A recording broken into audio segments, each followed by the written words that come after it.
Well, hello everybody. I'm just going to finish ending my sharing my screen so you can all see me. Welcome everybody to today's Older Drivers Forum webinar. I hope that you can all enjoy it. We're doing this in partnership today with Hampshire County Council, and our main guest speaker today is Graham Mylward, who is the Senior Road Safety Officer for Hampshire County Council. In their road safety team. We also have Rebecca Ashton will be joining us later on today, just for 5 minutes to ask for your help and support on a project that they're doing with the Department for Transport. So today's meeting is all about 60+ driver skills, really about keeping you safe and confident on the roads as mature drivers. The Older Drivers Forum is dedicated to keeping older people on the road driving safely for longer. We all know that you have a great deal of wonderful skills on the road, but it's all about picking up and brushing up on those skills so we don't become complacent about them. And hopefully today's presentation will help you with all those. I'll pass you on to Graham and I'll leave him in your good hands to look after you for a little while and talk you through his presentation. Thank you, Graham. So the driver skills scheme 60+ is one of the many schemes we run. And the aim of it's been running for many years and been very successful actually. And the aim of it is to really help people to adapt to the very, very gradual changes that happen as we all get older. Things which with slight adaptations, we can stay safe. So we can monitor that. And most of these changes we can't see, but it's much easier to see by a third-party assessment. The contact details are on the screen there, but I will repeat them throughout the presentation. So just quickly going over what we're going to cover today, the fundamentals of driving in many ways, awareness and speed, but we are asked about roundabouts a lot, so we'll put that in, a big section on roundabouts, and junctions tend to be where the accidents happen. And the whole thing's encompassed by bits and pieces of information here and there from the Highway Code, of course. A little bit of terminology to start with. A road traffic accident or road traffic collision. The police these days tend to refer to them as road traffic collisions. And I think mainly because there's a connotation on accident that it was one of those things which just happened. There's no avoiding it. It was just bad luck, really. So I looked up the definition for accidents online, and this is the one I came up with. An accident is an unfortunate event resulting from carelessness, unawareness, or ignorance. So I guess it's worth having a look at those three things just to see how that applies to drivers. Driving's easy. We can eat our breakfast on the way to work in the morning, and we can get there and not have an accident. So we build on that bad habit, if you like. And the driving is actually an habitual habit, and we need to have habits. We need to have good habits to be able to operate the controls. We don't need to think about what we're doing with our feet and hands as we did when we learned to drive. And that gives our brain capacity to look for hazards on the road, of course. But if we're not looking for those hazards because we're on roads we know very, very well and we find driving easy, we get bored and we want to make use of that time. So we might listen to a radio show or talk to a passenger or eat our lunch indeed. But most collisions happen on these familiar roads due to this complacency, and that's where we can get careless. I'm sure you're all aware, or most of you will be aware of the term autopilot. This is where we can't remember the last 20 minutes of a given journey. I'm sure if something had pulled out in front of us in that time, we would have been able to react either by braking or steering or both. But the key is that the reaction would have been a little bit slower. However, the most important thing here is if things become sudden for us and we're on autopilot, we've failed to notice those very important clues as to what might happen in a few seconds' time. And there are nearly always clues as to what's going to happen. Very few things are sudden. So we miss those, and therefore we don't put a plan into action. We become much more at risk. And risk is a really important part of driving, the definition of risk. So we're going to talk about that on a separate slide a little bit later on. So a bad habit, such as eating our lunch or breakfast on the way to work, does increase the risk. And different habits increase the risk by different amounts. And of course, an accident happens when we have bad habits, and that coincides with the bad luck. So, for example, this driver may have eaten his breakfast on the way to work every morning for many, many weeks, but one morning he has to swerve to the right suddenly to avoid something, and he hasn't quite got the power of the steering wheel to react that quickly. And it has to be remembered, by the time we all reach older age, we've actually may have driven over 500,000 miles. And collisions are rare and random. So you can't predict when they're going to happen. You can't sit in the car one morning and say, this morning I'm going to fully concentrate and not eat my breakfast because this is the day when the accident happens, or when the hazard is there, which I need to take evasive action on. We can't predict it. So therefore, habits are all about doing the right thing all the time, because that's what we're going to be doing when our luck runs out one day. Unawareness through poor concentration. Well, we talked about eating our sandwich on the way to work. At least with that scenario, we can fully concentrate on what's happening further down the road. It's not ideal by any means, and I advise nobody to do that. But we're steering one-handed, we can concentrate on what's happening outside the car. One of the biggest things which, many things which can suck our concentration, take our concentration away from what's happening in front of us. But the thing that's talked about the most, and probably the thing that affects concentration the most, are phone calls. We know that handheld phone calls are illegal, but it's still legal to make a hands-free phone call as long as we're in control of the vehicle. But a hands-free phone call can make us focus on that phone conversation. And many people say, quite understandably, that do we have to stop talking to passengers? Well, in an ideal world, yes. But we know it's not an ideal world, and it's very difficult not to talk to passengers. And when you think about it, passengers at least can see the big lorry pulling out in front of us. At least they understand when we go quiet halfway through a conversation about why that's happening, whereas the person on the end of the phone won't, and is likely to ask us a really deep, awkward question just at the wrong point. So we need that full concentration. We need to avoid the habit of having our phone, being tempted to use it. So put it in the boot, for example, just to keep it out of the way, or even hands-free, disconnect it from the hands-free, because that is very distracting as well. So the only way that can keep us really, really safe is 100% concentration. Any distraction can put a little bit more risk into driving. And again, it's all about habits. So just want to talk about levels awareness before we move on to the next category. Of course, the most important part to look at, as we all know, is directly in front of the vehicle, because that's where we have to react suddenly if something happens. We need to look there. If we look a little bit further down the road on the picture there, just the junction and beyond, just a little bit beyond, we spot things happening there. That gives us a few seconds to plan what to do and take evasive action and be ready to react. But there's a major advantage in looking as far down the road as we can. So we can pick up very important clues as to what's going to happen next. Just as an example, let's say there's a brow of a hill we can see in the distance. And there's a tractor just disappearing over the brow. And just before it disappears, you see the right-hand signal come on. This tells you that when you get to the brow of a hill in sort of 8 or 9 seconds time, there may be a stationary tractor there. So we have to be ready for that. We have to be planning for that eventuality.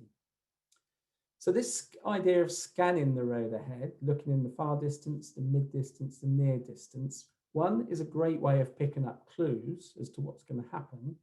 But two, it's a great way of avoiding distraction. And a good driver will always see something on the road to look at. Will not need to talk to people or talk on the phone or anything.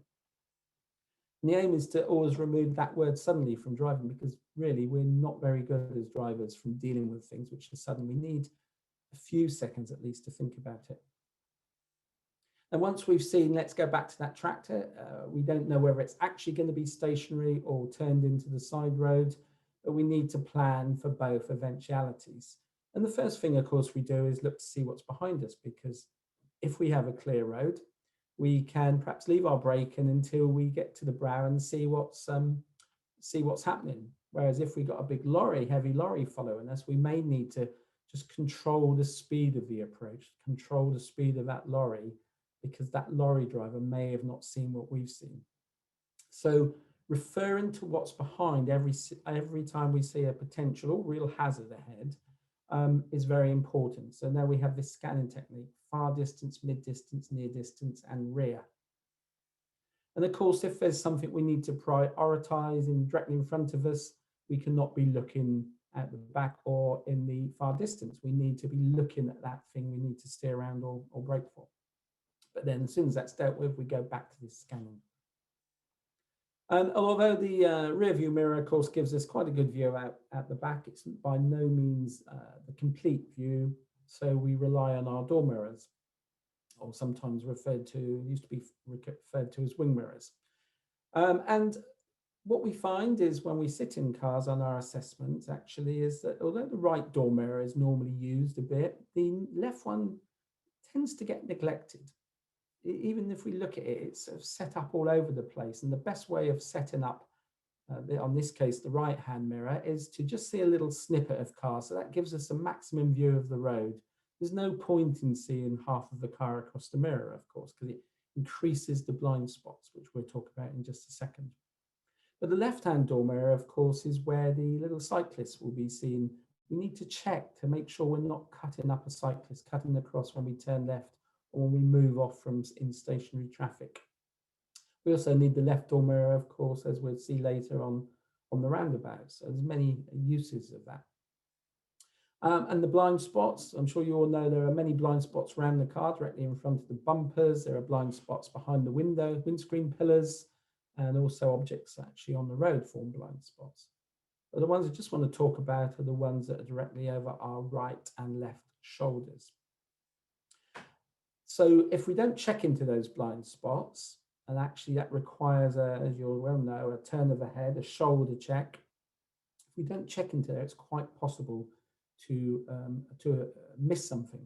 And so the blind spots definitely should be checked. You can't be safe unless you check the blind spot when you're moving away from the side of the road, or when you're changing lanes on a dual carriageway or motorway. Some people will fit extended mirrors or bubble mirrors on, and that's good if they cover the full blind spot and they're set up and they're checked okay. Personally, I never feel safe without checking around the corner, because that's become my habit. So again, it's all about habits. And it's very easy to say about, oh yeah, we need to check our mirrors at this time and be aware at this time, but we work best with standard routines.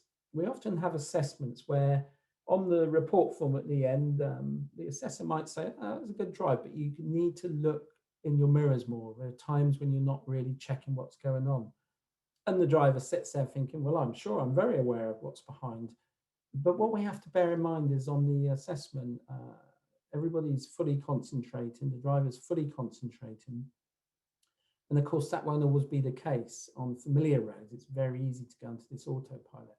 And unless we're in a standard routine, unless it's our habit at certain times, we may miss that all important mirror check. So the routine would be, and what the assessors are actually looking for would be to always before signalling, to check it's safe to signal, check the timing of the signal, always before changing speed to again see how we're affecting other vehicles before we make that change of speed.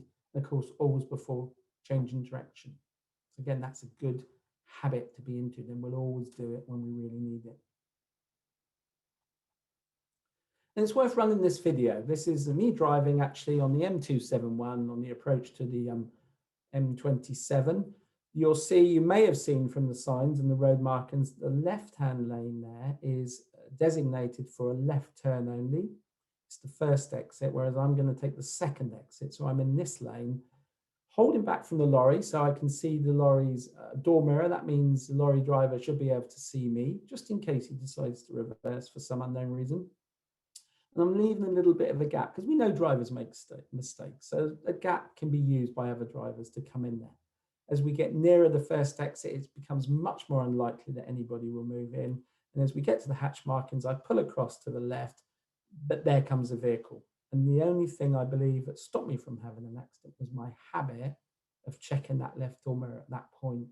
You just watch a moment as this vehicle goes almost on two wheels and very narrowly misses the barrier there. So it's very unusual, but you never know, even though there are hatch markings there. And even coming off a motorway or when there's a hazard ahead, it's well worth not only checking the lanes behind you, but the hard shoulder, because you never know when you're going to need it. So again, the moral of the story is to, even if you think nobody can be there, just keep checking on all these areas. Finally, it says ignorance. I'm going to call it a lack of knowledge. That's a little bit more polite, of course. Some things we know for certain. Most of us will know, I'm sure, that is a warning sign for a crossroads coming up. We may not notice it because we're on autopilot, and we may not change our approach to that crossroads, but it's telling us there have been accidents at that crossroads. Some things we know for certain, but we don't really want to act on. So this is an information sign telling us that the way the traffic flows best is if we merge in turn. So merge in turn sort of instruction, really. But of course, we're sitting there queuing up nice and patiently, and somebody comes up on the right-hand lane and tries to get in front of us, and we don't like that, so we block them. And that incident of trying to move forward to block them means brake lights come on, not just for these two cars, but for all the cars behind who see the brake lights. And this tends to be the reason why you get those long queues, tailbacks on motorways. And when the traffic starts flowing again, you can't see any problem. And you wonder why we sat there for such a long time in a tailback. It's because we don't like gap fillers. Some things we think we know, but we may not be right about it. So for example, an amber light which comes on directly after the green light on a traffic light. If we believe that means be prepared to stop, we may, particularly when we're late, roughly translate that as put the foot down and nip through before the red comes on. But actually what it means, of course, is stop if it's safe to stop. We sometimes get asked by people that they got a ticket for going for a red light, or maybe even an amber light when it would have been safe to stop. They didn't think it was safe. There was a big lorry behind them and they had to make this sudden decision. They decided it was much safer to carry on. Well, I can have sympathy with that in some senses, but the reason I don't in other senses is because we all know that green lights can change to amber. So we should be prepared for that. We should be reflecting that NR speed, maybe covering the brake at the critical moment and be ready for that stop. We shouldn't be taken by surprise. It's part of our planning and our driving. Some things we don't even know that we don't know. So I know many van drivers who have got a car license, of course, they know they can drive a van up to 3.5 tons with the car license. So they jump into a van maybe for work and they don't realize that the speeds are different on single and dual carriageways. They're the same on the motorways, cars, but they're different on single and dual carriageways. So there's an example of things we think we know, but we don't even know that we don't know. And a little quote at the bottom: the greatest enemy of knowledge is not ignorance, it's the illusion of knowledge. And this is where two people think they're doing the right thing. They both views are different, and that's where the confusion comes, and that confusion often leads to collisions, of course. Highway code. I can't remember what the results Rob said of the highway code, how many people have had a look at them recently, but we all tend to get a little bit lax. It's well worth keeping up to date with the highway code, of course, and it's online now. We don't even have to buy the booklet. It's updated pretty much instantly online, so we can read through that. So just having a look at a few things. Did you know it's illegal to? Before I go on to that, just to mention that the wording in the highway code is important. If it says must or must not, that is a legal requirement.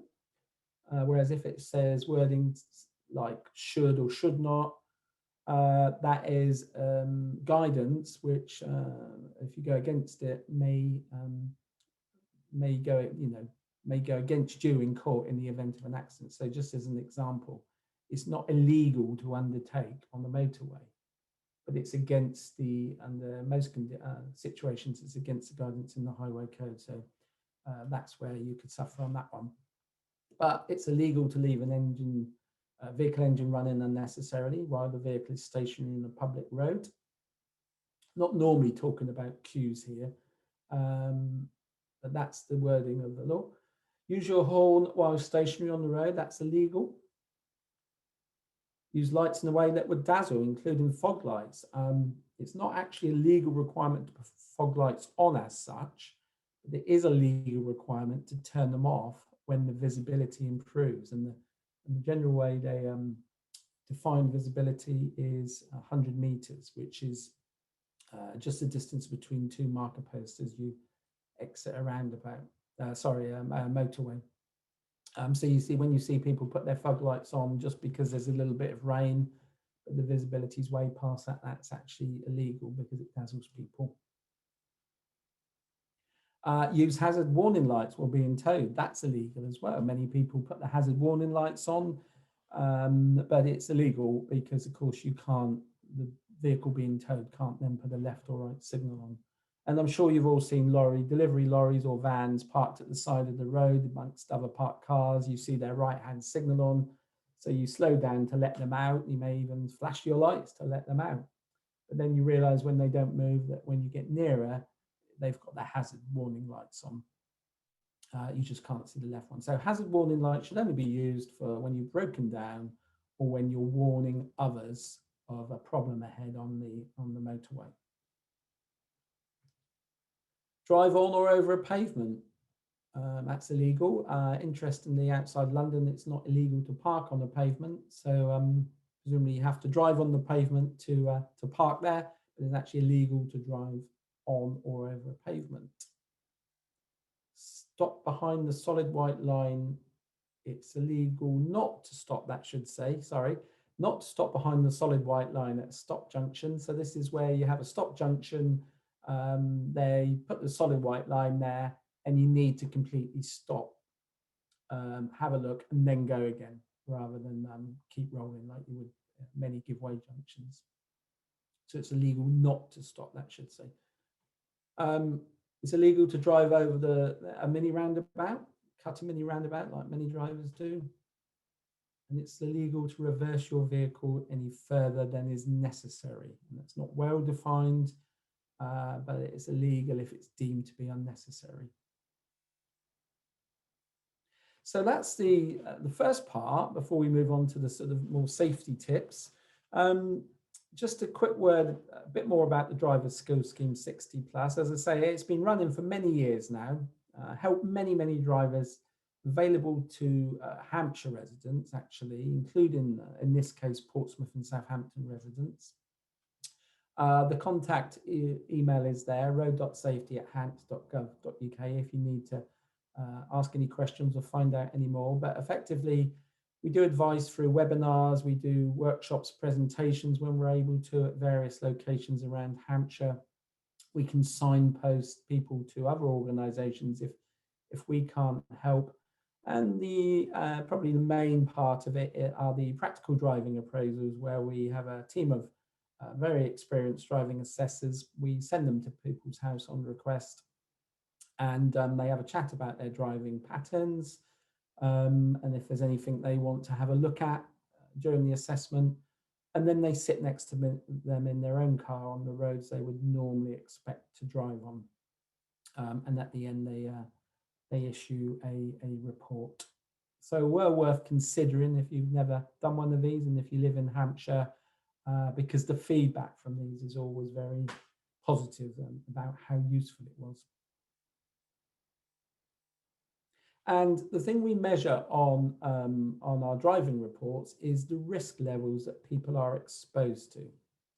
So we have various aspects of driving. We have steering or use of controls, I should say. We have safety margins, we have speed, of course, and various other ones. We can put a risk level. So the lowest risk you can get on steering, just for an example, is both hands on the wheel at sort of a 10-2 or 2-3 position, because this gives instant leverage when you need it. So that's the lowest risk.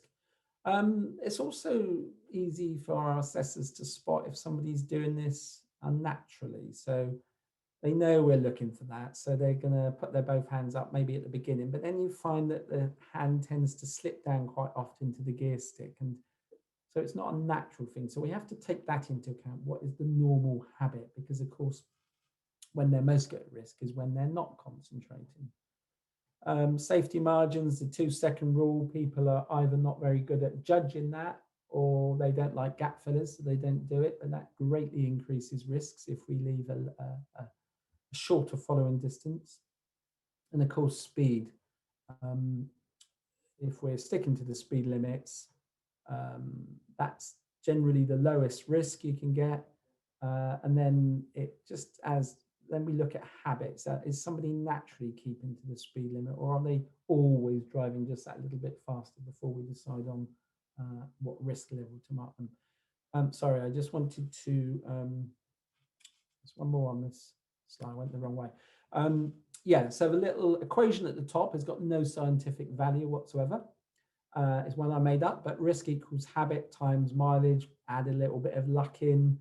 So if you've got good habits, you could say that the habit score would be 1 or less, and therefore the mileage doesn't make a great deal of difference, the mileage you do. Whereas if your risk is medium, that could go up to a 2. So therefore every mile you do is going to increase the risk. And if it's high risk, that could go up to a much higher number, and where you're very much reliant on luck. Don't worry too much about the time frames I've put there. It's just a little bit of a guide, the way we think about it. Medium risk is a big category, but you can think about it as possibly having, it doesn't mean an accident or a collision is going to happen, but the risk is there may be one in the next 2, 3, 4 years, for example. Whereas high risk is something which we've identified which needs to be sorted straight away, really, because there's a very good risk, very good chance that you'll have a collision if you don't, very soon, if you don't do something about it. So that's just an idea. And then on to the very important issue of speed, of course. We like the fact that cars will drive quite fast because they can get us on long journeys quicker than most other forms of transport, from home to our destination. And on those long journeys, there are many areas which we won't know very well. And of course, there are organisations out there, like local authorities, that know the roads much better than us, know what the dangers are, and will put speed limits up. So speed limits are always there for a reason. And it's safe to say that the speed limit is not a target. We don't have to go at 30 miles an hour in the 30 zone, because as you'll be well aware, there are many instances where it's unsafe to even do 30 miles an hour, and we have to go slower than that. Same with a national speed limit road. You'll see a lot of national speed limits. I won't explain why sometimes you'll see national speed limits on very twisty, narrow country roads, but there is reasons that that happens. But it's just saying that drivers have to decide what's safe for themselves on those particular roads. And you'll know many of these roads, it's not safe to do much more than, say, 20, 30 miles an hour, even though there's a national speed limit there. So then it comes down to how do we actually choose? We know what the legal speed limit is if we've read the sign indeed, but how do we choose what is an appropriate speed? Well, this is where we refer to Rule 126 of the Highway Code, which I'm sure you all know everything about. Just in case, that's the rule which says we should always drive at a speed at which we can stop within the distance we can see to be clear. And of course, there are many things like we mentioned Brava Hill earlier. We can sort of judge that's the clear bit of road we can see, so we need to drive at a speed just in case that tractor's just over the brow, so we can cope with it. But there are also potential hazards, things which may happen, such as a pedestrian at the side of the road, and we have to put weighting on that, of course.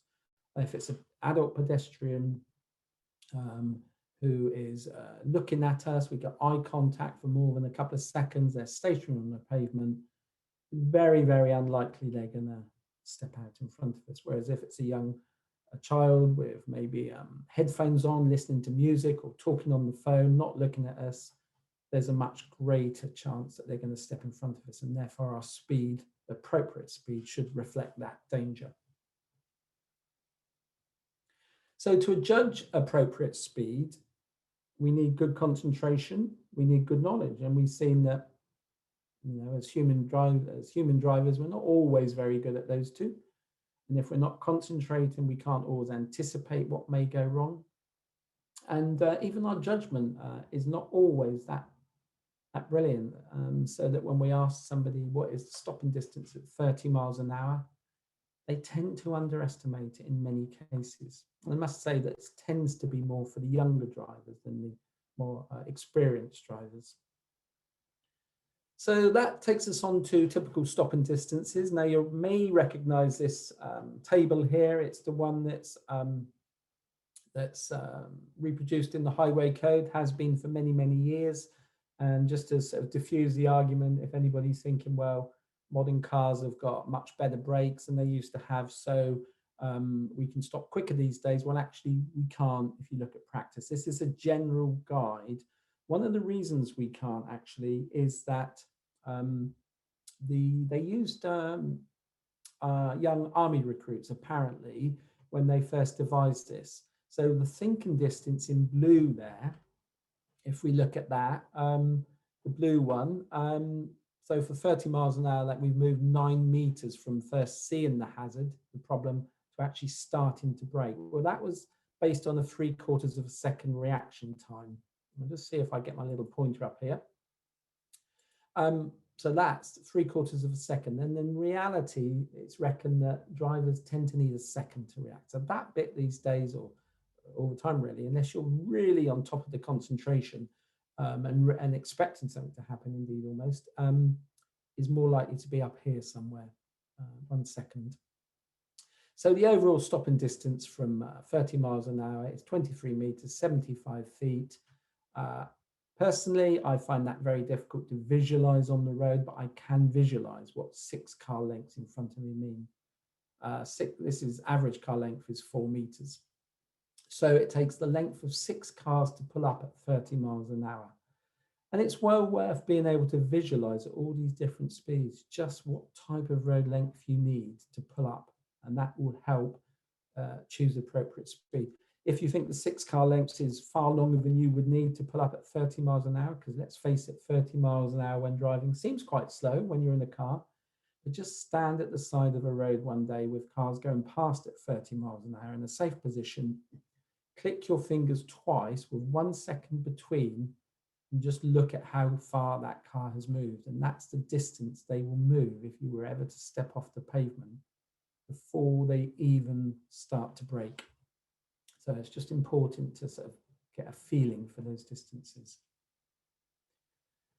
And just to approach the thorny issue, actually, of when people say, oh, I got points on my license for speeding, I was only doing 36 miles an hour in the 30 limit, what harm can that be? We need to look at the energy in the vehicle collision. So energy in the vehicle collision is half mass times the speed squared. And that effectively means that the energy is a factor of speed squared, not just the speed. So when we increase speed, the energy goes up disproportionately to that. And that's backed up with when we look at casualties.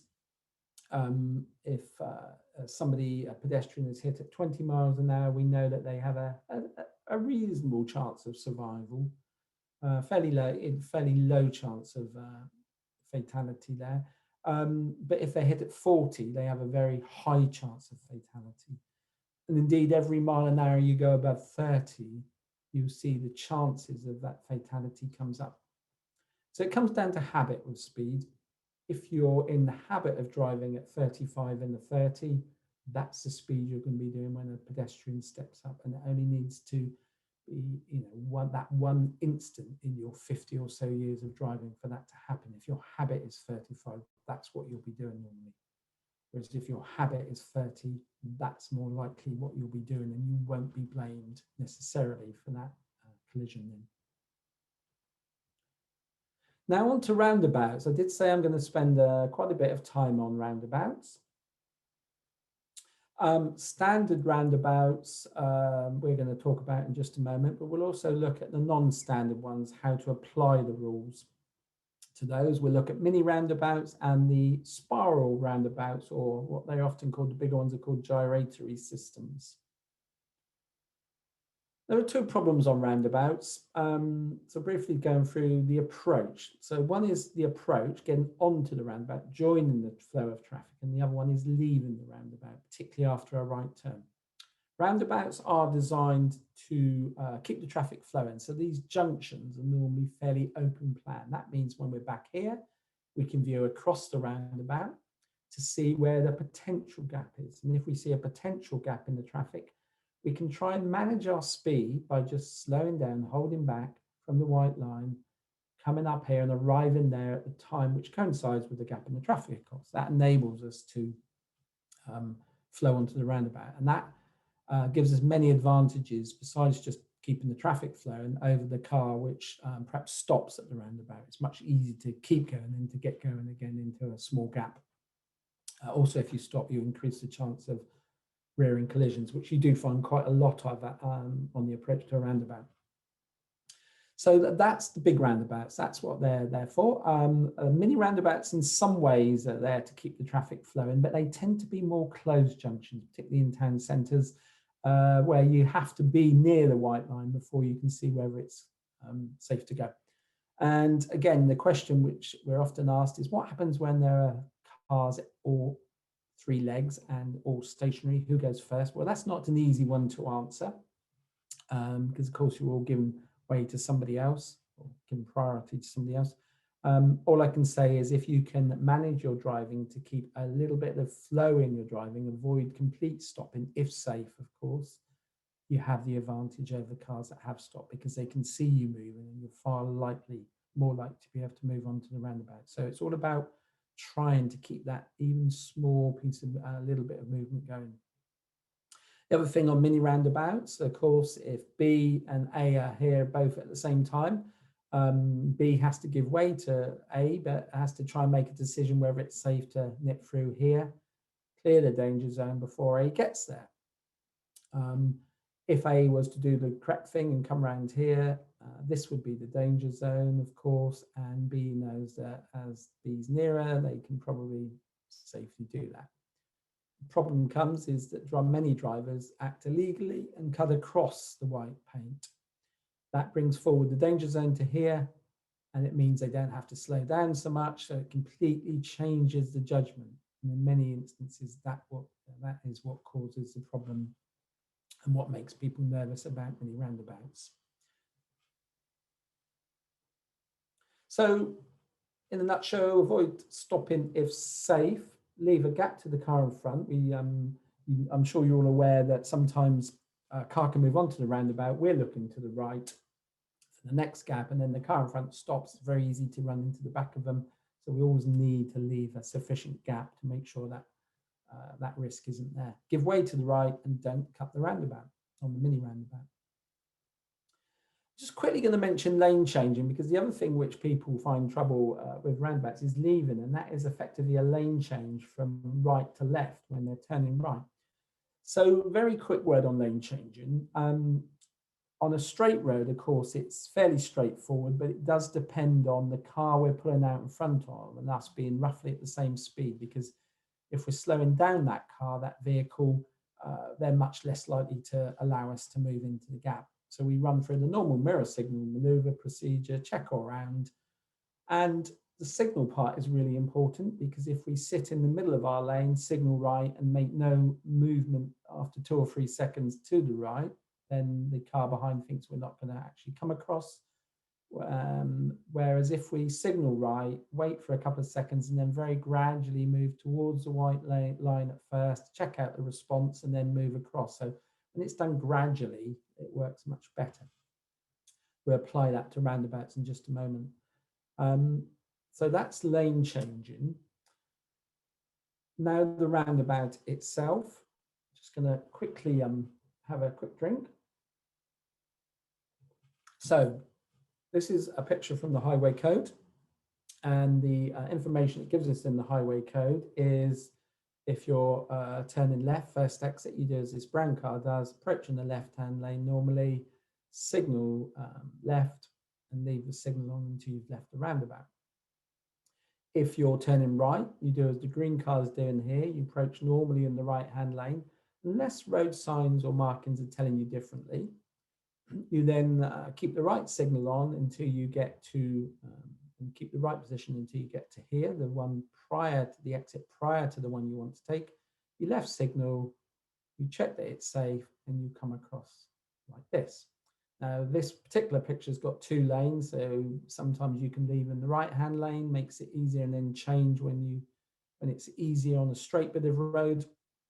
But often, of course, you only get 1 lane here, so you have to move across to the left. For an intermediate exit, in this case, it's the straight ahead one on this standard roundabout. The wording is use the most appropriate lane. And as the normal driving position would be to the left, most times the most appropriate lane would be the left-hand lane. You could use the right-hand lane, particularly if you're turning right up here and there are 2 lanes off, or if you're overtaking a slower car. I would personally never, the advice would be never to overtake a car on the roundabout. Always use your diagonals. You're either just behind or just in front. That keeps it safer. Generally the left-hand lane, and then signal left. That left signal helps the car coming up behind you to know that you're going to go off. It helps the car coming on here because they can make a judgment as whether it's safe to join. And it doesn't just help cars, of course, it helps other road users such as pedestrians, very important, waiting to cross, looking onto the roundabout. They need to know where you're going. So left signal there to leave. Now, this is where most people tend to have the problem, is this bit, leave in here safely. They find that's a problem. So we'll just have a look at that right turn. In my experience, if your signal's correct, including the timing of this left signal to come off, if your position is correct, if your awareness is correct all round, and if your speed is just right, you should very rarely, if ever, have a problem doing that type of maneuver. So we'll just look. And so generally, if people do have a problem on a regular basis, it probably suggests that one of those items is not quite as good as it could be. So let's just have a look at signaling. Well, clearly here we signal right. That will help people, particularly this car, to say we're going on round. And then the important thing here, and this is where drivers sometimes go wrong in my experience, the important thing is to signal left at the very earliest opportunity. Now, if we take it too far back, we could confuse this vehicle into thinking we're going down here, of course, so they'll pull out in front of us. So we need to make sure that is safe. But then as soon as we get to that position, we get the left signal on as quickly as we can, and I'm talking about split-second decisions here. If we leave that signal, in other words, if we leave the right signal on another half a second, so we're around here somewhere, it can confuse people and into thinking we're going on round. So it's really important to get the left signal on here. And that will help greatly in many, many cases. The other thing is we may get a vehicle which is a problem to us coming up here, and it's difficult to look in our door mirror, our left door mirror, whilst we're steering around the right-hand bend, of course. So we need to be aware of that. Now, cars that appear suddenly at that point don't come from nowhere, of course, they come from somewhere. So we can look at where our danger vehicles are likely to be before we get to that point. So when we're here, we can use You can see here's a left turn. Once we've safely entered the roundabout, our left steering starts to turn to right steering. So there's a moment here when we've straightened up the steering wheel. That's usually the safest time to just glance to the left-hand door mirror to see what the car behind us is doing, speed and position-wise, because they may be a danger. It's unlikely that they come round with us all the way, but it's possible. Next danger point as we come along, of course, is the big danger probably is the car entering here.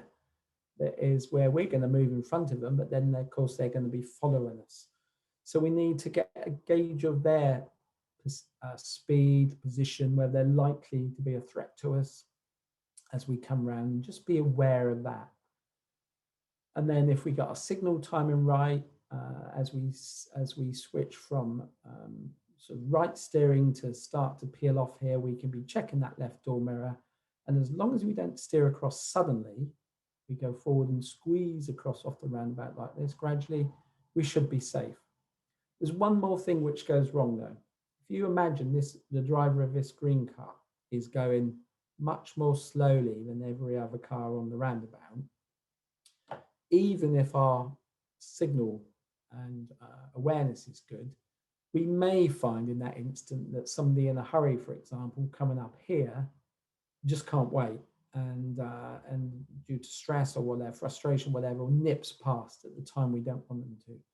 So the way to do the roundabout really is with confidence if you can, not overconfident, not speeding round the roundabout, of course, but just getting on with it gently, get the signal timing right, be well aware of where the danger cars are, and that should see us through on that. So that's the standard roundabout. Now onto the non-standard roundabouts. We use the same technique of dealing with non-standard roundabouts, but this one here has got 5 legs to it. The left turn straight forward normally, left lane, left signal, the right turn to the station here, 5th exit, normally that would be the right lane, approach with a right signal on. The difficult ones tend to be these intermediate ones, because that is a little bit more than halfway round, but many drivers will do that in either lane, left lane or right lane. So you just have to be extra aware, and all those bits and pieces we talked about become even more important there. Just be aware, of course, some of these legs are entry points, no entries to us. We can't come off the roundabout there, but we still need to be aware they exist. Then on to the spiral roundabouts, the ones that confuse people often. These are set so that if you pick the right lane at the beginning, you stay in that lane and you leave your exit without having to lane change at all. For that, you need the signboard here. It's often best on this one, not really an example, but you can see the M1 South is all 3 lanes on the approach to this particular roundabout. So it's often best to pick the leftmost of those lanes. It's easier sometimes if you're not sure, but you won't on a spiral roundabout or a gyratory, you won't need a lane change. It will take you to your exit as long as you stay between those white lines. And I'm just going to run this video. This is in Basingstoke. There's a signboard there, and we're intending to follow this car, but turn right at the roundabout towards the M3 and the Ring Road South. There's another local sign there. This is important. The signboard, it tells us we want the extreme right lane. So we pick it up, we check on the lane markings, Ring Road South, and we wait for the traffic lights. We notice these 2 here go through round to the A340, which is to the left, but this one also goes straight ahead to the 2nd exit. So I'm going to now stay near the left-hand side of this lane, because as it opens up into 2, that keeps me over to the left there. Confirm with that signboard there that either of these lanes will go around to the left. So all we have to do now, no lane changes needed. We just got to be aware of people making mistakes. This car's looking a little bit suspicious, and indeed there a signal comes on, so I've left space for that vehicle to fill, and it all flows nicely with no lane changes needed. So that's generally the way to do a spiral roundabout. Really important to manage your speed so you can pick up all that information at the beginning. Right, so just another section to deal with. Junctions, really important issue. First of all, we deal with the crossroads here. There's often confusion when people are both sitting opposite at a crossroads, side roads, who goes first. The easiest way, there's no real priority there. certainly shouldn't assume there is. The easiest way I find is if I'm this white car here and the black car's already waiting there, I'll just sit back off the white line and make it very obvious. I'm going to leave them to it and get out of my way before I move up to the white line. I wouldn't flash the lights because that's telling them it's safe. It may not be, and they may feel hurried by that, but just allow them to get on with it. But I want to talk about, the main thing I want to talk about here is on the next one here, because turning right out of a T-junction tends to be, as age goes on, where we have these very gradual changes take place, our mind just takes longer to process information. And that probably explains why once people reach the age of 80 and above, they tend to have more accidents turning right across traffic like this, particularly on these faster roads. The way I look at it and think about it is that if you take a much younger driver in their 20s perhaps, they can come out of this once they've checked it's clear both ways. They can come out of here, straighten up and start to get on their merry way in about a couple of seconds. It tends to take a little bit longer, we find, as age goes on. So you might talk about 3 seconds, maybe even 4 to clear that. But the other thing we do in turning right, of course, is we need to check both ways clearly at first. But as we approach this bit here, we need to just do a safety check that we haven't missed anything before we do. So it's a secondary observation here before we enter that lane. Now, of course, it wouldn't be ideal to pull up here at all, but it may be safer to do that than pull out in front of a car there. So we certainly need to do that second check. What we find when we sit next to drivers as age goes on actually is that we watch their observation and we find that they tend not to do this second check. They'll be very careful here, then they tend to just do this completely. And the thinking is that it may be that they have to fully concentrate on that maneuver there. But that leaves them very vulnerable to a car which suddenly turns up. So even coming out at a junction here, for example, that corner may see a long way away, but things happen very quickly in driving.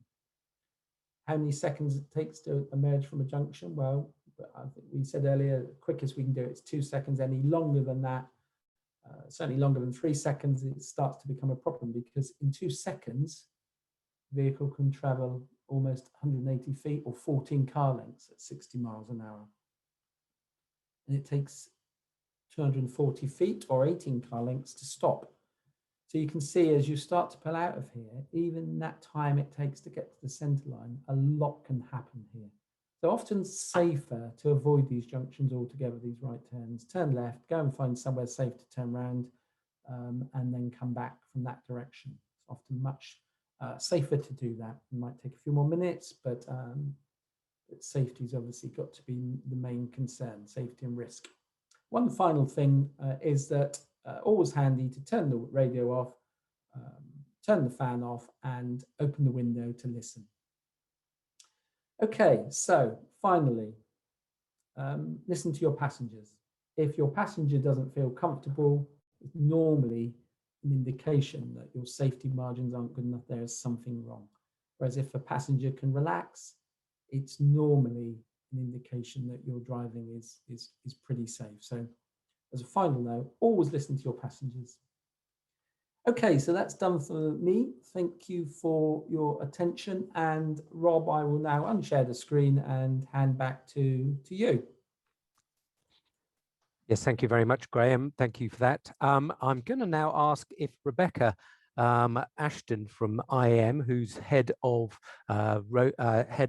policy and research for the IAM, would like to join us. So Rebecca, if you'd like to turn on your video and sound, please, and then give us an input about the help that you're asking everybody from. So thank you, Rebecca, I mean. Hi, I can't turn my video on because it says that my host has turned it off. So I'm afraid you're just going to have my voice for now.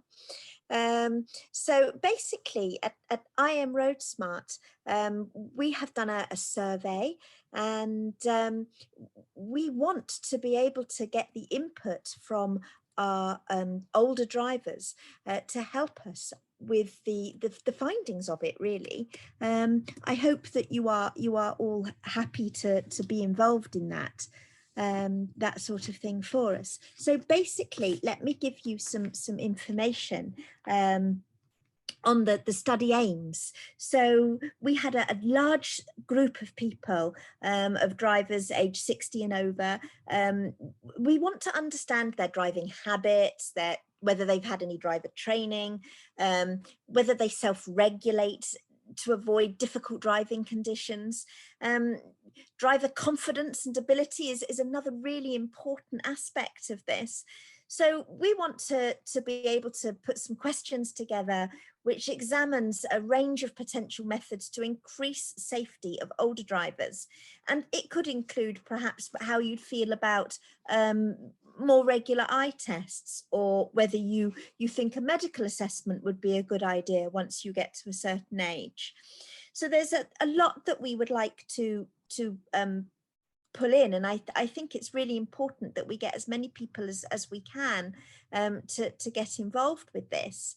So if you are able to join the project, that would be absolutely fantastic. The project is funded by the DFT, so the Department of Transport, and as I said originally, it's designed to look at the opinions of older drivers, and not just those that are still driving, but ex-drivers as well, because it's important to look at how the relationship of people who aren't driving anymore, and sort of how and when they decided to give up driving. So we just want a really good insight into the types of projects, campaigns, the policies that would be better for older drivers. So we're looking at people in particular over the age of 70, but our project does go from the age of 60.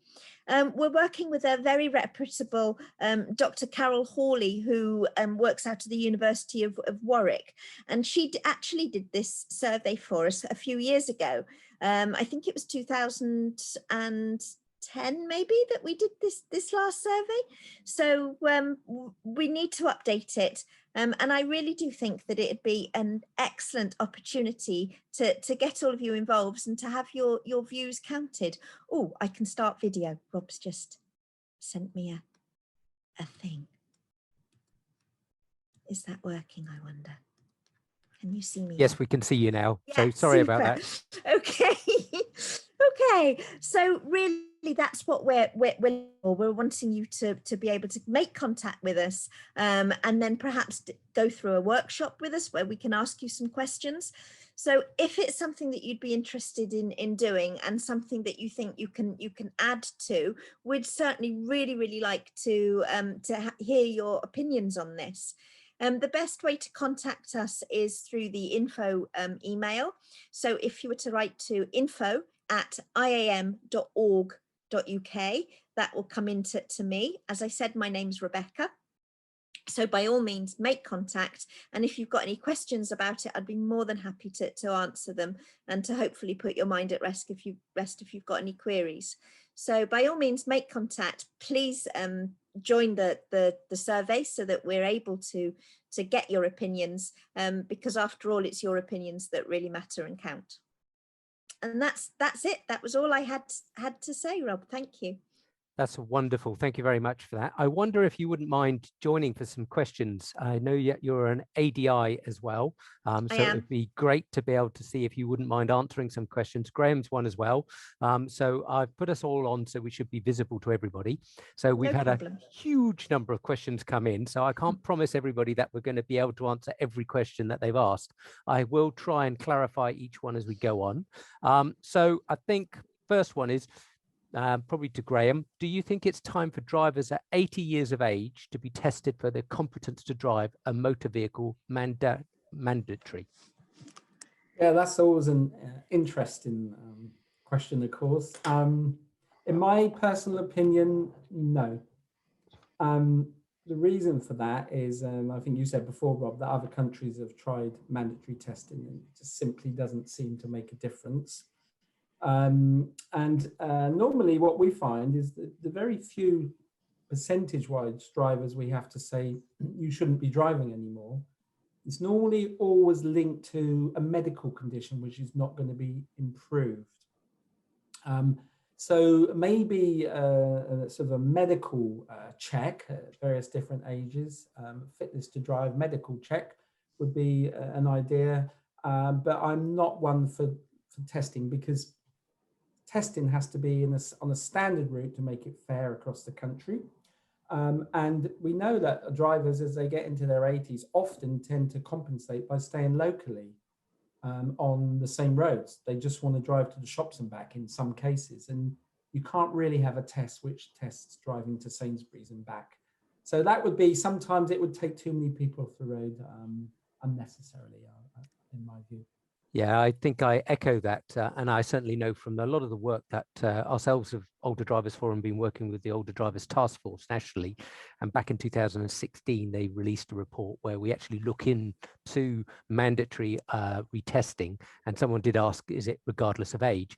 And actually it has been shown that actually, if you retest people, certainly the older drivers, really, at the end of the day, it has shown no difference in making road safety. And in fact, in some places has made it worse because you've taken more people off the road unnecessarily.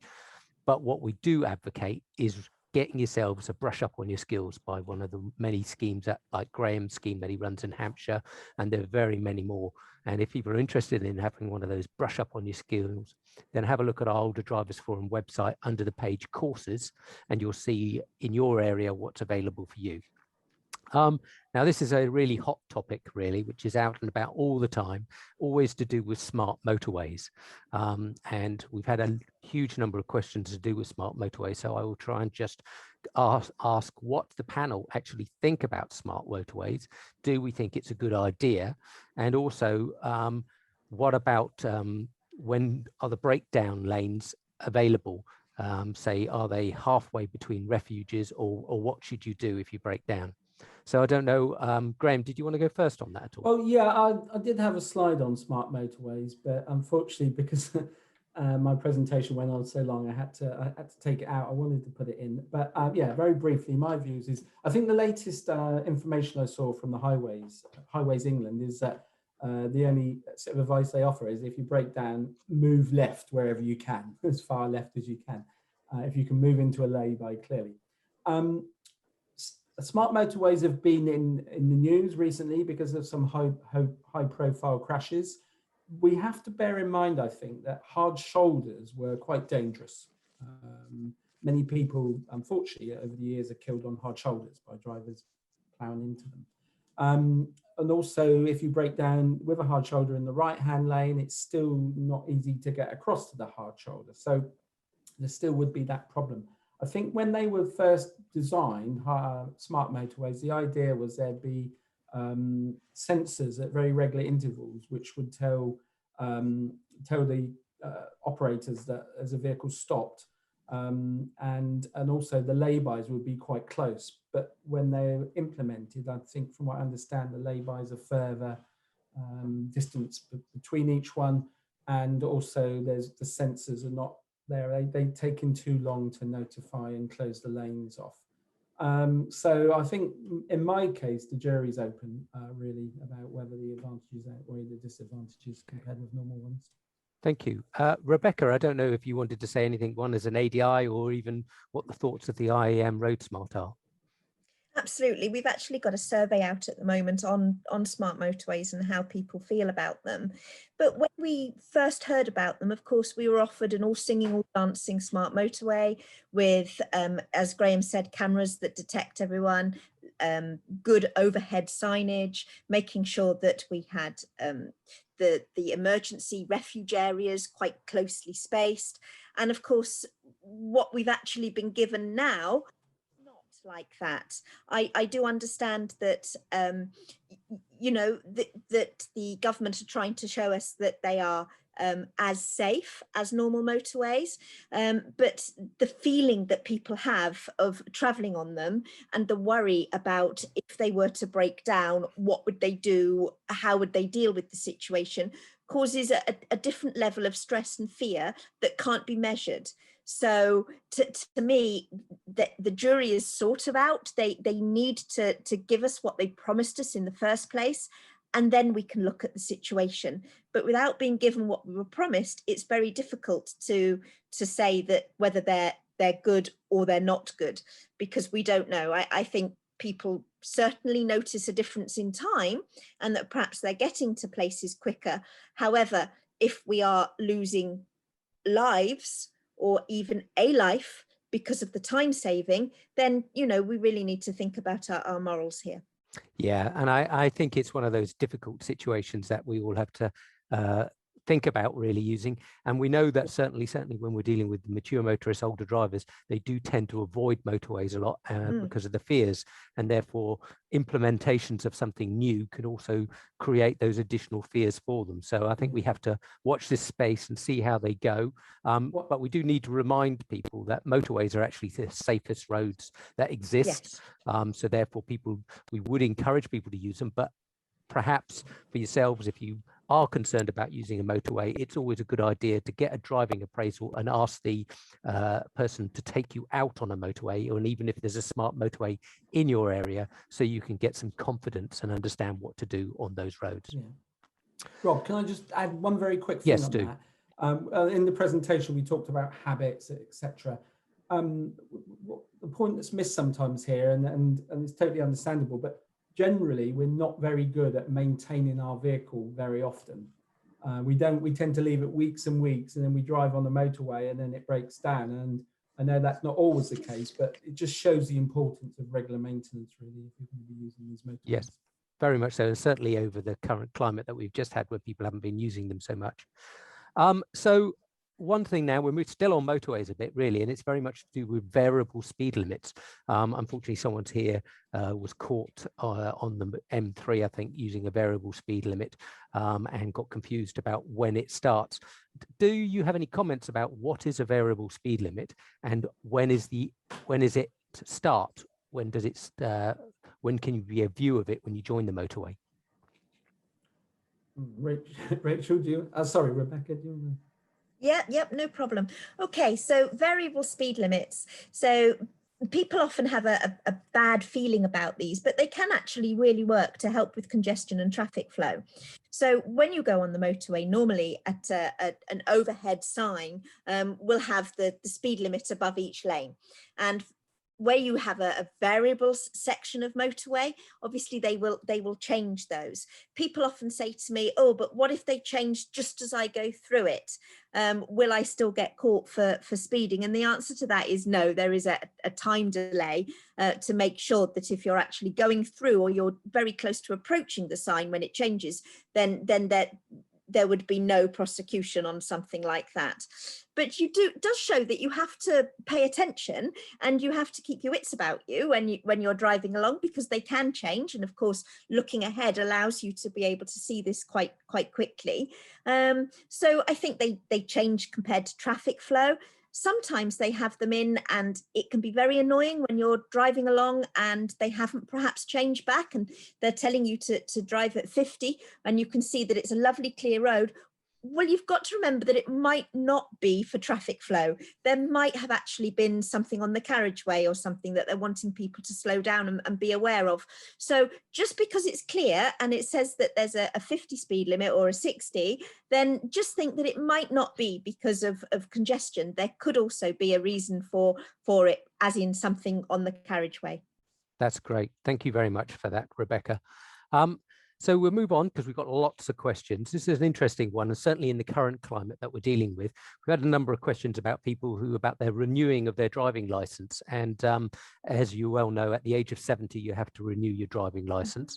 And interestingly on here, someone's written about section 88, and actually can answer the question on behalf really about this. So if, for example, people were looking for renewing their license, I think leading up to December of last year, then the government, because of the coronavirus, has actually given people 11 months free carrying on driving without having to renew their license. But what I would say to people is that you will need to still apply for your driving license. So when that 11 months after your expiry date is completed, and that's for only licenses that run up to the end of December 2020.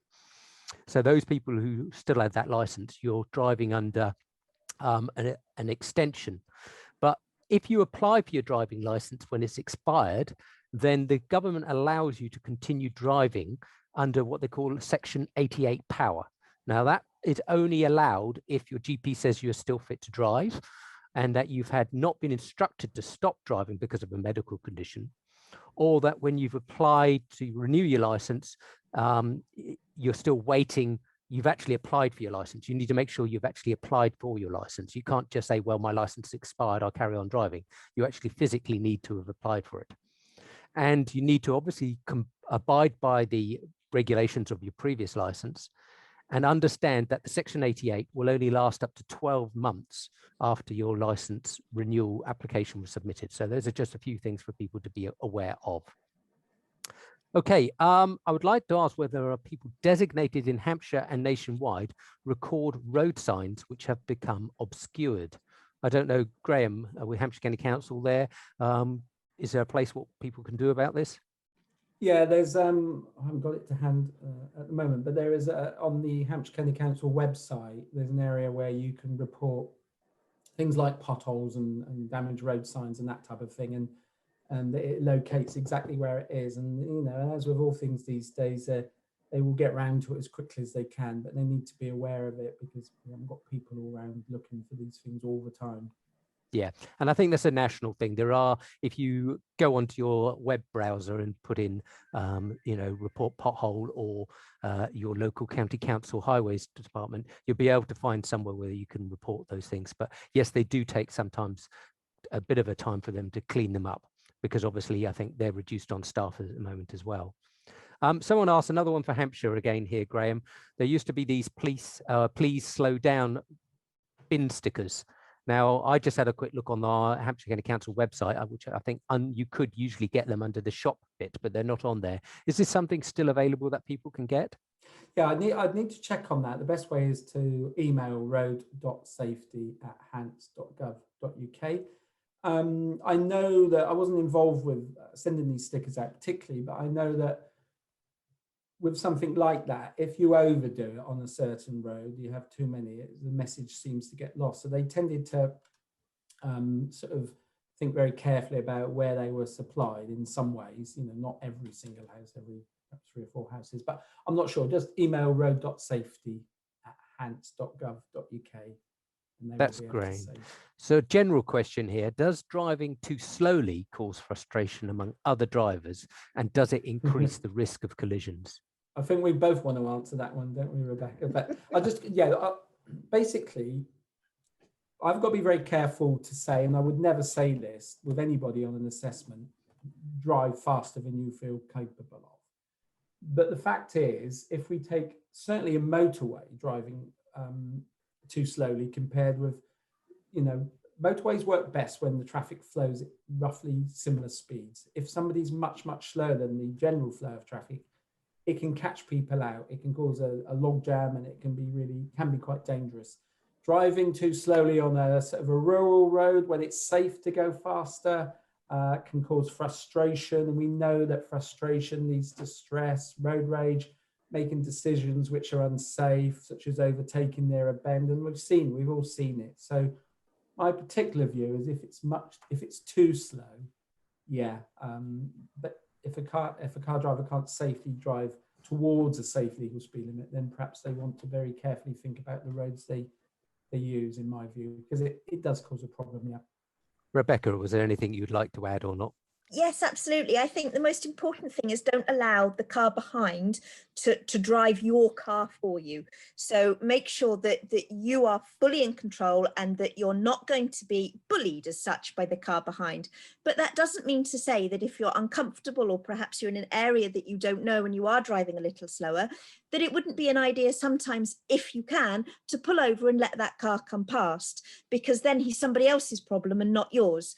I think very often if you're in a strange area that you don't know, and perhaps a local who is a little bit faster than you comes up behind, they perhaps know where they can't overtake. So also think about the sort of road that you're on. So if you've been quite slow through a little bendy bit and then it straightens up, allow that car to come past, because the chances are when you get another bit that's a little bit more tricky, you're going to slow right down again, and they might want to go on. So yes, it can cause frustration, but don't let the other person behind bully you or try and drive your car for you. You have every right to drive at the speed that you are comfortable at, and accidents happen when people start pushing people to levels that they're just not comfortable with. That's great advice from the both of you. Thank you for that. So a bit of a interesting one here. So it basically says about what was the reason for changing the position of wing mirrors from the front of the car, where minimal angular head movement is needed, to door-sighted mirrors, where angular change of head is significantly greater. I'm not sure that either of you would know the answer. I can't say. Well, I think I know, but Rebecca will be able to correct me. I think it's to do with safety, pedestrian safety. If you hit a pedestrian and you've got these sharp objects at the front of the car where you hit them, it's going to do a lot more damage, and that goes into the design of the front of the car.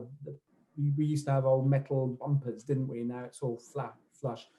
The angle of the bonnet is all designed to make pedestrians safer if they are unfortunately hit. So I don't know if Rebecca wants to add to that, but I think that's the reason. Yes, I think you're dead right. Pedestrian safety was the main reason. But of course, with car technology and car design and the way we have our door pillars these days, some of them are quite fatter than they used to be because they have airbags in them and things like that. So I think it's safer to have them slightly closer to the driver. And of course, limiting the damage for if a pedestrian was to be hit, that they weren't going to end up impaled on a wing mirror. Great.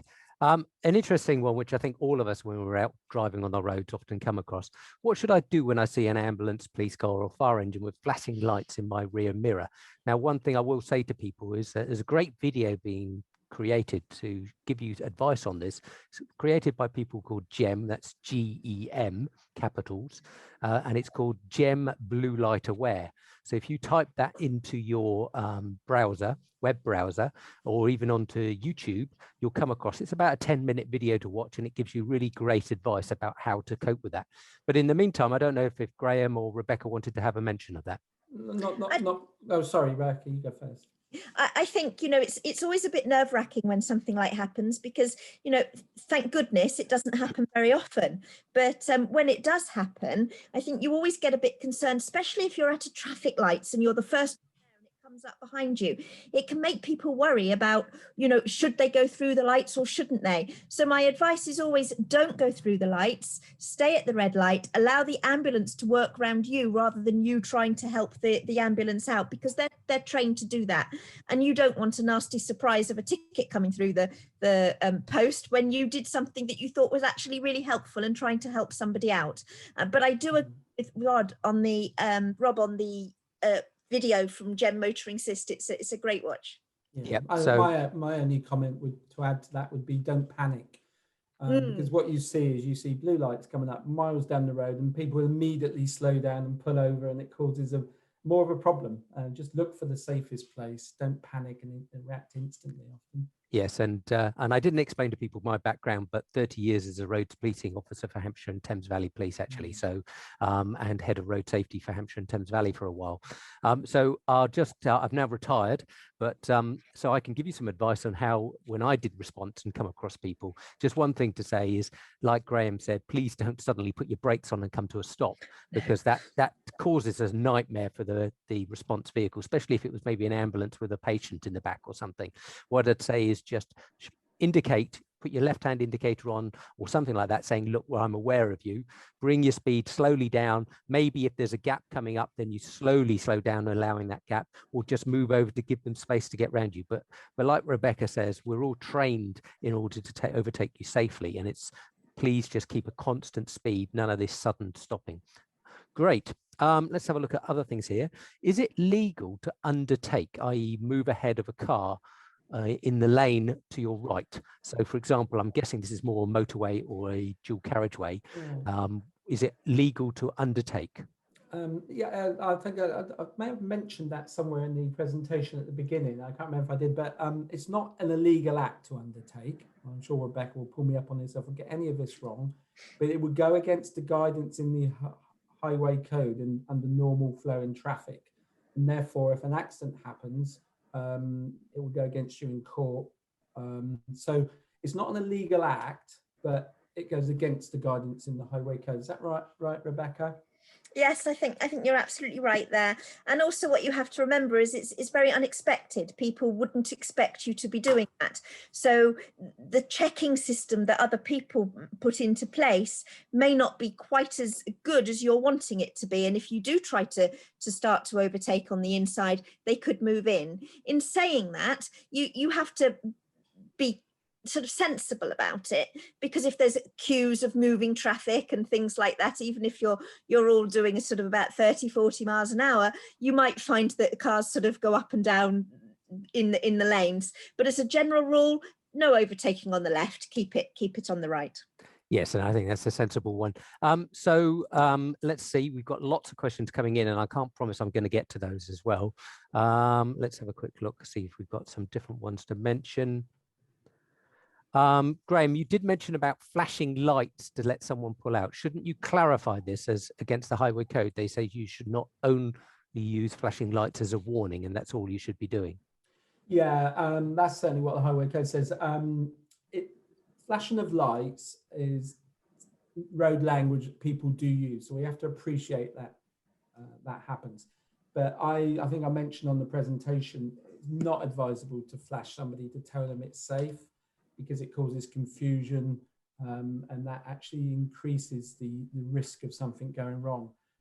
So often it's best to use your position to hold back, make it obvious in other ways, but don't use your lights to flash. So I totally agree with that. But we have to recognise that people use it for many different things, even though it goes against the advice in the Highway Code.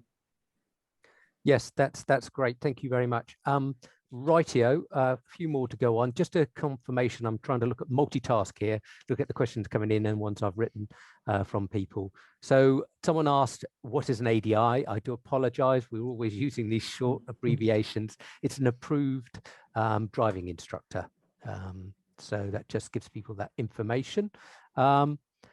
A little bit more advice. Someone says, I believe the Highway Code advises not to keep your foot on the brake when in a queue to avoid dazzling the driver behind.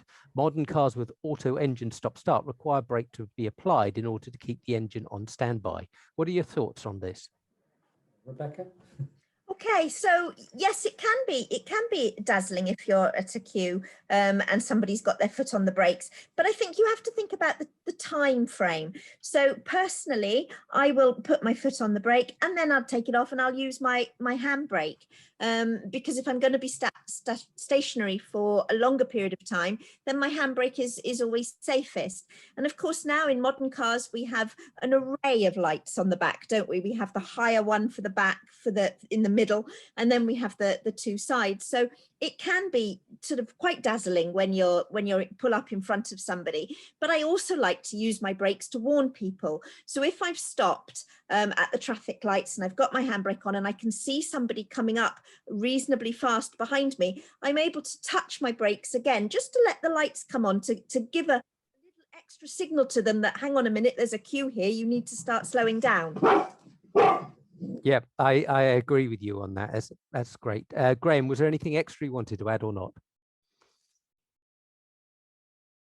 Nope, I think we've lost Graham for a second. So a few other questions I've got.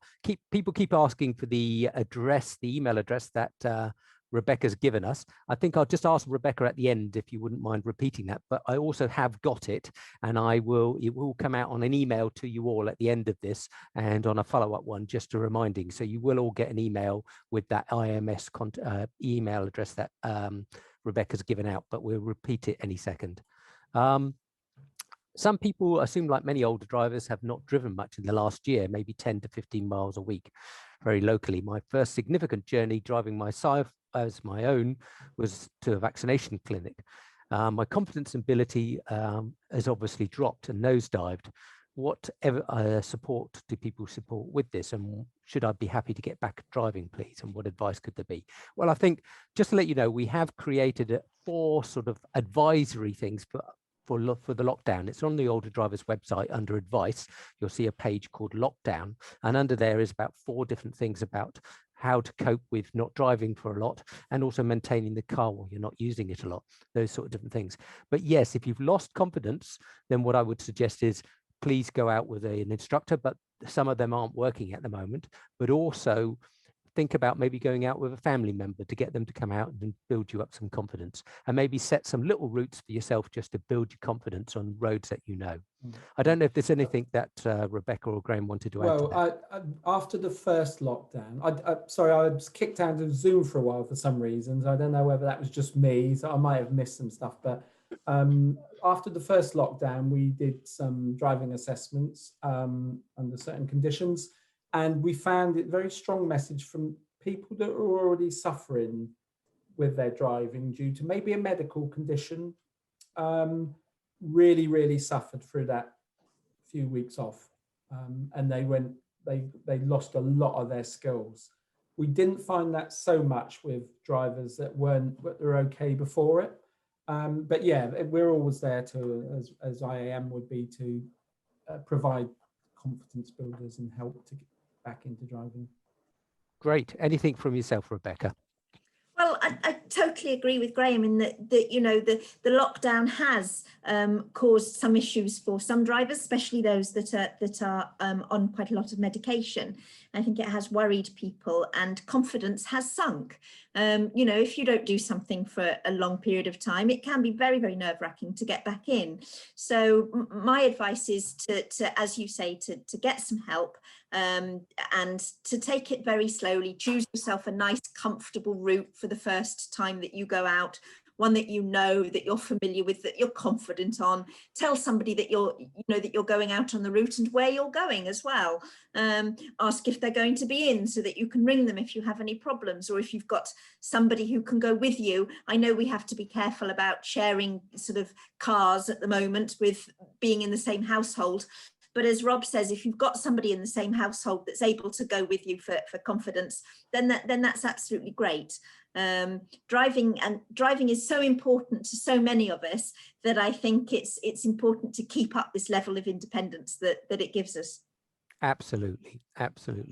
I can't promise that we're going to get through all these questions because I know we're going on and some people are tired on it. So feel free, if people are getting that, you can leave. You don't have to hang on, but if you're finding it useful, then we'll carry on for a little bit longer. There's an interesting one about roundabout junctions, Graham, and I can probably answer this as well, Rebecca. Often in Hampshire, and I'm not sure about outside those areas, but when you come up to, say, off a motorway or one dual carriageway, perhaps up to a roundabout, you often see these fencing on the right-hand side to block your view a bit. Now, people have asked, why is that fencing there? Is there anything you wanted to say at all about that? Yeah, actually, there's another thing that I included originally on my presentation, and I just forgot to mention fencing. That's put there, as far as I understand, because the approach speeds to those roundabouts were making people pull out in front of gaps, in front of traffic where the gaps weren't actually there.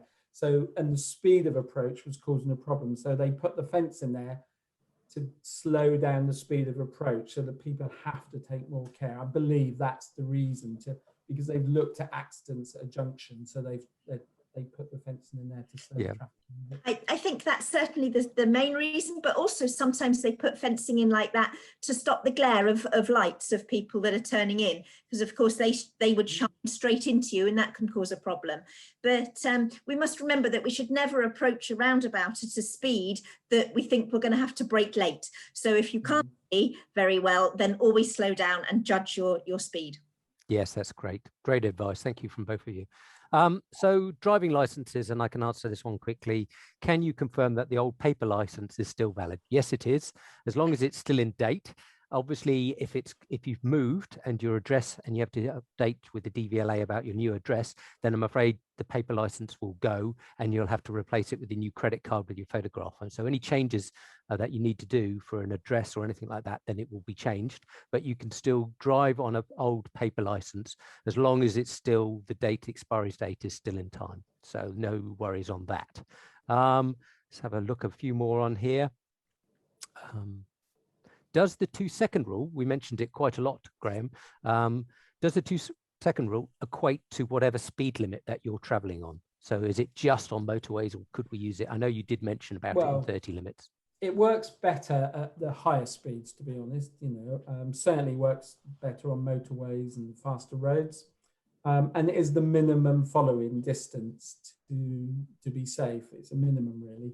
And I think where people go wrong is they don't count it, right? They underestimate it. So I think it's, again, Rachel, I don't know if you can help on this, but I think it equates to something like at 70 miles an hour, 3/4 of the distance between the marker posts on the roundabout, on the motorway at the side of the road, something like that. It's that type of distance. So it's a lot bigger than people judge it, but it works better at the higher speeds. I think we say at IAM that it works great. It works perfectly on sort of 40, 50 mile an hour roads. But once you start onto a motorway, our advice is to go up to 3 seconds, because 3 seconds on a motorway at 70 miles an hour, that would roughly be your 100 meters, the distance that you need to stop. At 70 miles an hour, the highway code says that's 315 feet or 96 meters. Whereas if you're traveling at 70 miles an hour, the 3 seconds is the time that you need to come to a stop. So 3 seconds, it might seem quite a lot. And as Graham said, if you ever go along the motorway and you look at the little marker posts that will appear along the side, they are about 100 meters apart. So that's a really good judge, if you're not so good at working out the time, that to look at those little marker posts and keep yourself 100 meters from the vehicle in front. Obviously, it's not always possible and things change, but do try and make sure that you get back to that as soon as you can. Just want to add one more point on that is, I think besides judgment, one of the reasons we're very familiar with is people don't leave it because they don't like gap fillers, people fill in the gap. Yes. However, the strange thing is about it, if you leave 2 or 3 seconds on the motorway, a gap filler doesn't cause you any problems whatsoever. No. It's when you leave a half a second gap and then somebody tries to squeeze in it, that's when the problem comes, or 1 second gap. Yeah. Okay, a few more here just to go on. I was told by a police officer that 20 mile an hour speed limits is not enforceable. Well, I can tell you that that's incorrect. 20 mile an hour speed limit, as long as they are properly signed and they've got the appropriate sign. So when you're going from a 30 into a 20, you have the opening sign telling you it's a 20 mile an hour limit, then they are enforceable. So please do abide by them. And they're often put in areas where there's more hazards to do with pedestrians and cyclists, which leads me on to another question. I've had quite a few people writing in about cyclists, some being cyclists themselves and others being motorists and dealing with cyclists on the road.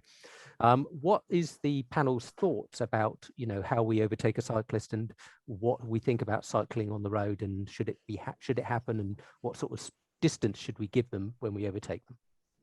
Well, for me, you go first, Rebecca. Oh, I think we lost you there for a second, Rebecca. So whether you, well, I mean, but I'm sure Rebecca will answer that if she gets back on board soon. But my big thing about when you talk about cyclists and motorists, there's this thing where cyclist is a different animal to a driver, and a motorcyclist is different again, and we're all human beings in different vehicles, so we all have a right to be on the road, and we just have to respect each other's sort of viewpoint, really. So give cyclists plenty of room, but the big problem comes is not, I don't think, for motorists that are under normal conditions and relaxed, they would normally give cyclists plenty of room, but the problem comes, in my belief, is when they're late for a meeting to work and they're stressed and they're already in a bad mood and they can't get past a cyclist. That's when they take the risks and close it in closer, and that shouldn't happen because it increases risk. But now I think Rebecca's back, but you were going to say.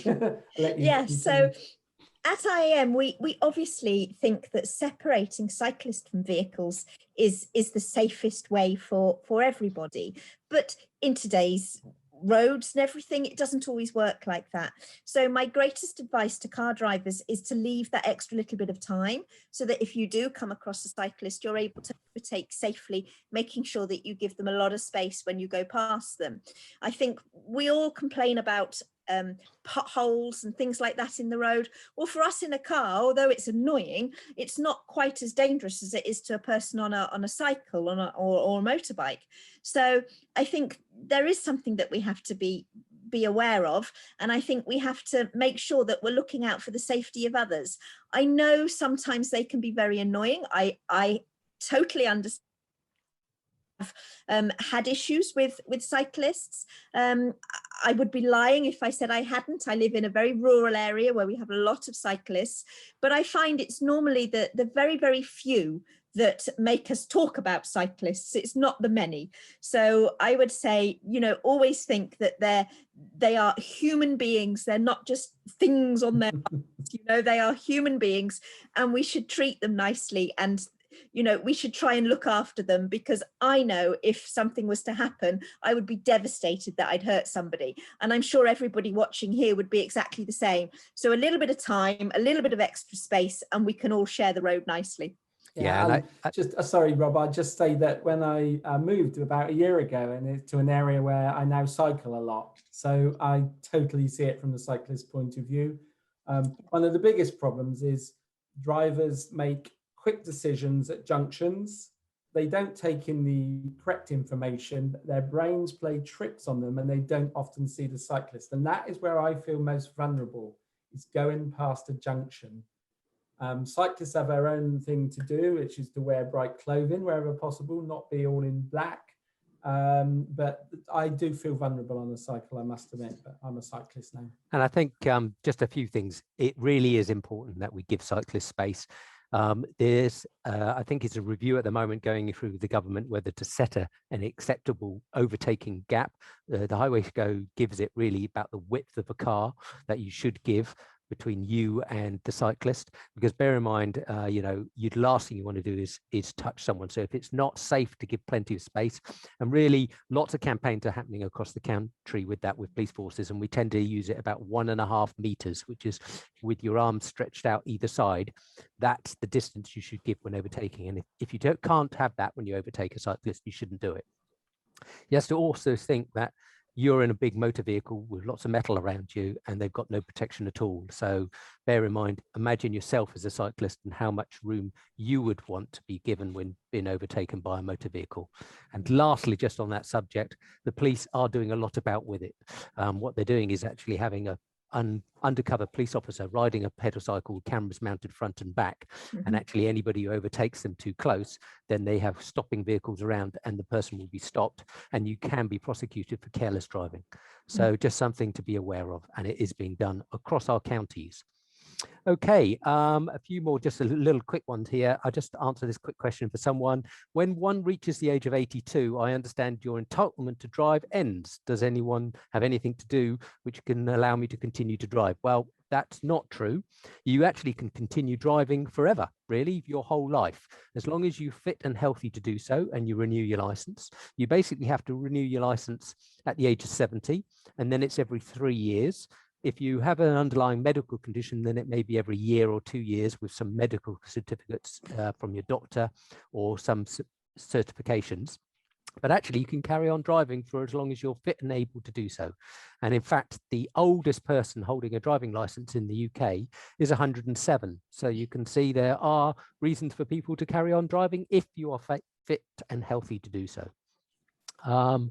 Okay. Graham, just a quick one for you. With your driver skills 60+ scheme, do you have a relaunch date when it's likely to happen again? Well, we're hoping for the 12th of April, because that is the planned date when we follow the driving tests and driving lessons. When they're allowed to restart, we will hopefully follow through from that, but we can't start before that happens. So that's the target date, but we've got certain safety risk assessments in place, such as wearing masks inside the car, various other things, but yeah, that's what we're hoping for. Yep, great. And just someone to put on here also about overtaking. Be aware when you're driving on the road about mobility buggies and e-scooters and all those sort of things. Yes, we all have to look and respect all motorists on the road and make sure that we give them plenty of space. So please do be careful. Yes, I know people can get frustrated, but at the end of the day, we all want to share those roads and make them safe for us all to get to our point where we're going to. Quick one here. Person from the New Forest actually says, I use my fog lights at night as they may be animals on the verge when crossing the roads. And I think they're using it any time. Now, I had answered them directly to this. My advice to you is only use your fog lights when in reduced visibility. It's illegal to use it in any other way, but equally your fog lights are much brighter than normal lights. And yes, you may be able to see more animals from it, but you can also cause unnecessary dazzle to oncoming vehicles who then wouldn't be able to see the animals and could collide with them as well. So it is illegal to use your fog lights when it's not reduced visibility. So something to bear in mind on that. People having say, how should the best way I should join from a motorway or a dual carriageway? I often am quite slow joining. Is there any advice about how's the best way to join a motorway or a dual carriageway? This is, I'm sure Rebecca will have a view on this as well. This is one of my favourite things, really, in terms of advice.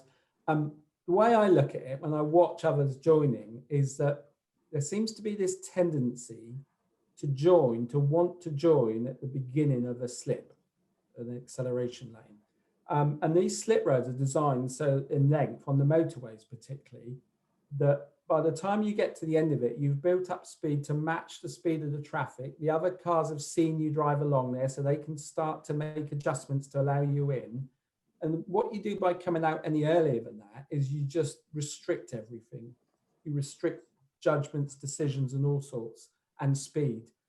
So to drive on the motorway, really, you need to be confident enough to get up to the speed, roughly the speed of the other traffic. The best thing is to do normally is to stay left, go to the very end of it. But I do take on board there are some times when you want to pull in behind a slower vehicle, like a lorry, for example, where you'll have to join earlier.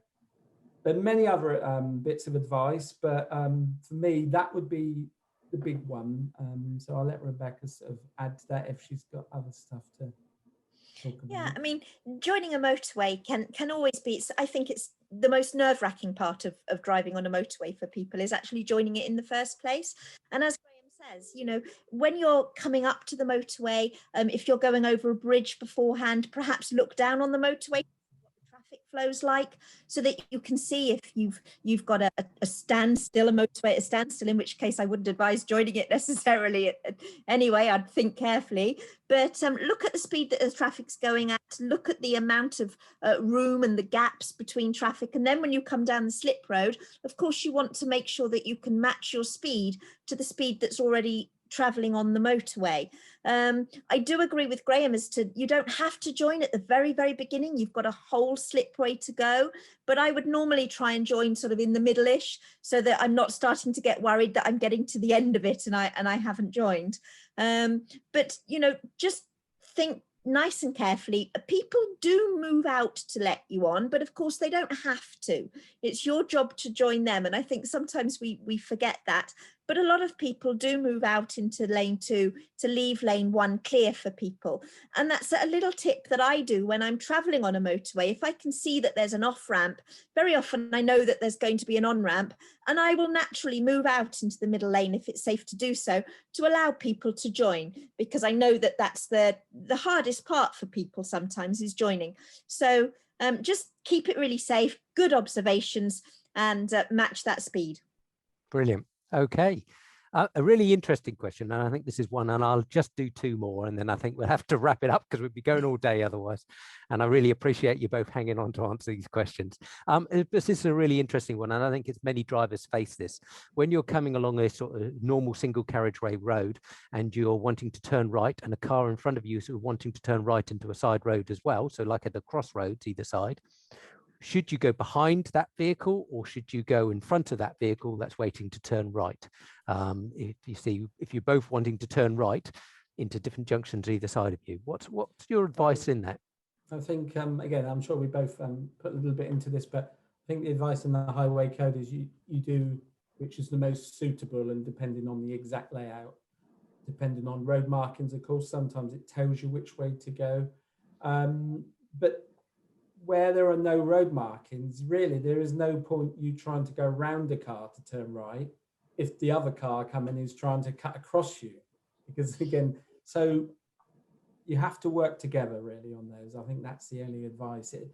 road markings are fairly straightforward, but where there are no road markings, you just got to be really watchful. Rebecca, have you got any? No, I agree with you. It's one of those things that if there aren't any road markings, that you know, people do wonder it, and it is a really good question.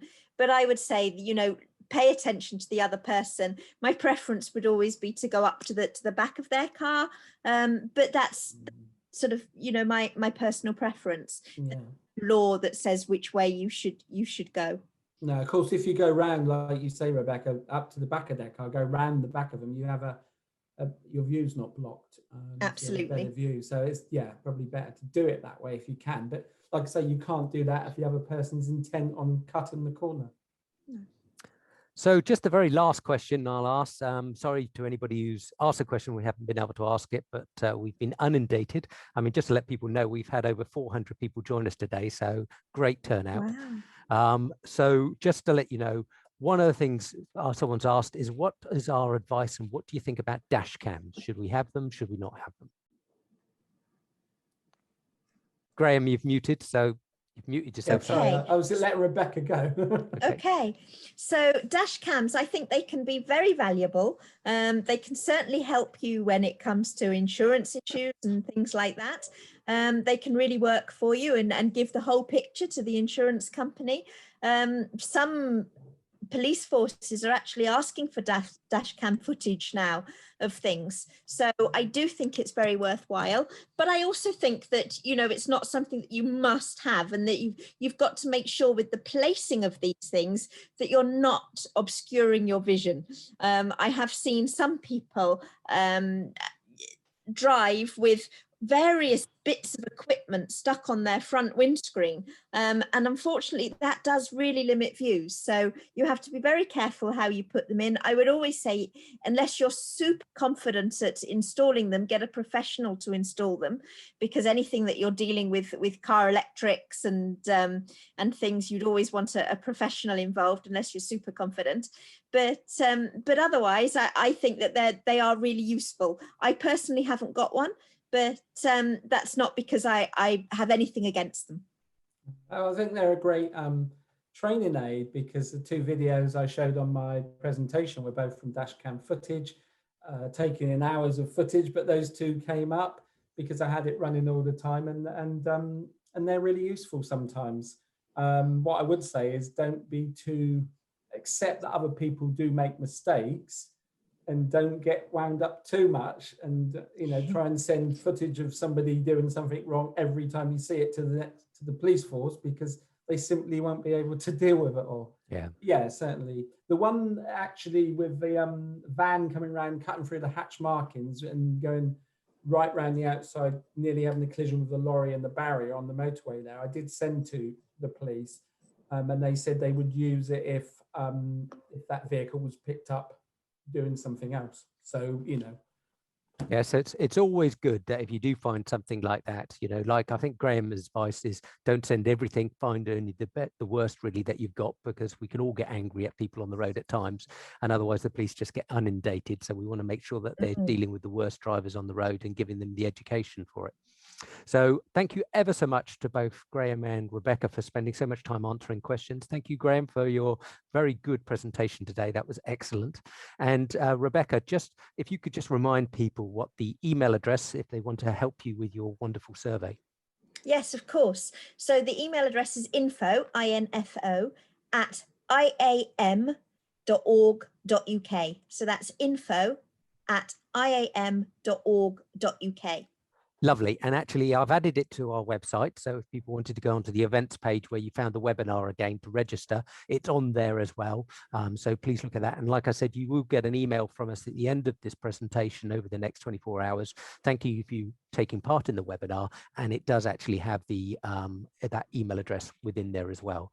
So please have a look at our website. If you want any other questions, have a look at the olderdriversforum.com website. We're trying to keep it up to date. We will be trying to run many more webinars over the period of time because we're finding them very successful. And one of the things I'd say to people is, if you want to know when the new ones are coming, the best way to do is to go to our website and click on the follow button, because as soon as you do that, what I do is I release a new post telling what's new and happened, and then you'll get an email telling you when it comes out. So rather than having to keep dipping in and out to find out if something's happening, then you can register Follow Me on Older Drivers Forum website. So thank you very much to everybody taking part. I hope you really enjoyed it today. It's been quite a lengthy session for us, but we're really pleased. We've got another one on the 25th, which I'm afraid is fully booked now. We've got 500 people booked into that, so shows it's a really popular thing. And so thank you very much for both speakers again, and we look forward, and please drive safely and look after yourselves. Goodbye. Okay, thank you. Bye-bye. Bye-bye. Bye-bye, everybody.